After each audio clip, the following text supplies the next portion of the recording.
is a Pflueger Supreme 1000H. This reel is quite interesting, has some unique features to it. One is this locking nut. This is how you remove the left side of the entire reel. You just push in. You can see how it pushes in and then rotate.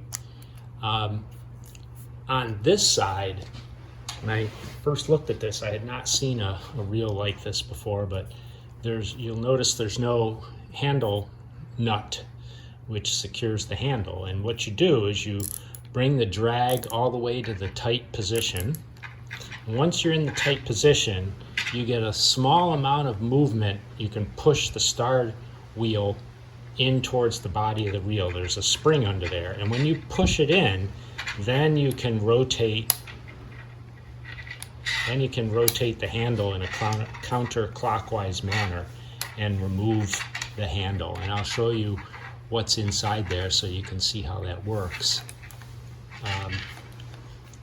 Basically a set of teeth on the handle and a set of teeth on the inside of the star drag, and those two grab each other, and since the star wheel is spring loaded,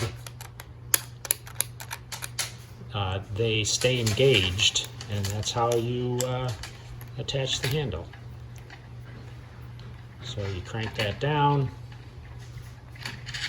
keep it depressed to get the final tightening on the handle, like that, and then you're ready to go. And then the star drag works as normal. That's all there is to it. Interesting reel, nice feature, I liked it. And there it is, Supreme SUP 1000H.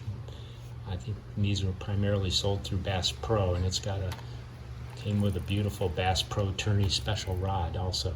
So runs very nicely.